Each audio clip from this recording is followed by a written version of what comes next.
Belgharia শুটআউটের update আপনাদের জানাবো। ঘটনাস্থল থেকে একটি বাইক উদ্ধার করা হয়েছে, আর সেই বাইক এলাকার বাসিন্দা ভিকির। আর এই ভিকি তৃণমূল কর্মী বলেই পরিচিত বলে জানা যাচ্ছে। ঘটনার পর থেকে ভিকির কোনো খোঁজ নেই। দুটি বাইকে 3 দুষ্কৃতী আসে। চায়ের দোকানে মোবাইলে বিকাশ সিং এর ছবি দেখে নিশ্চিত হয়ে গুলি চালায় দুষ্কৃতীরা।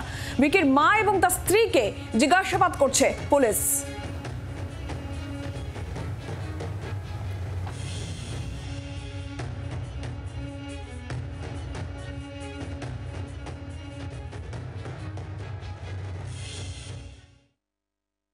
সন্ধ্যেবেলায় একেবারেই বেলঘরিয়া এই বাসুদেবপুর 4 নম্বর রেলগেট এইখানেই কিন্তু চলল গুলি।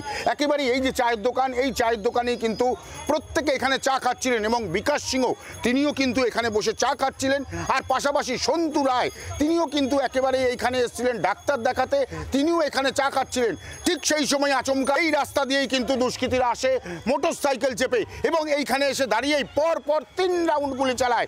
প্রথম গুলি বিকাশ সিংয়ের লাগলেও পরের গুলি কিন্তু সন্তু রায়ের গা ঘেঁষে চলে যায়।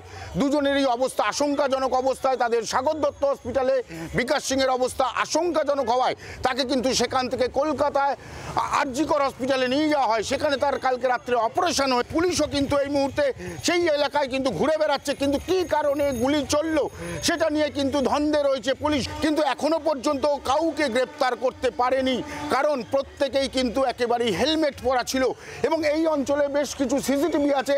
সেই সিসিটিভিও কিন্তু খতিয়ে দেখার চেষ্টা করছে বেলঘরিয়া থানার পুলিশ। বেলঘরিয়া থেকে মনোজ দাসের সঙ্গে বরুণ সেনগুপ্ত, জি 24 ঘন্টা। আর এই ঘটনায় স্থানীয় কাউন্সিলরের কি বক্তব্য শোনাবো। আমার এলাকা তো ফেমাস এলাকা আগে ছিল, আমি জবে থেকে এসেছি।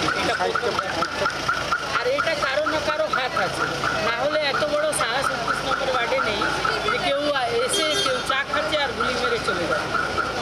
এর পিছনে নিশ্চয়ই কেউ আছে, আমরাও তদন্ত করছি। আমরা প্রশাসনকেও বলছি যে আপনারাও তদন্ত করুন। এত বড় সাহস যারা দিচ্ছে, এটা আমি সিএম ছাড়া কাউকে বলতে পারবো না, কেন এটা যদি আমি বলি আমার পরিবারে হামলা হবে। বাংলার আওয়াজ, বাঙালির আবেগ, জি 24 ঘন্টা।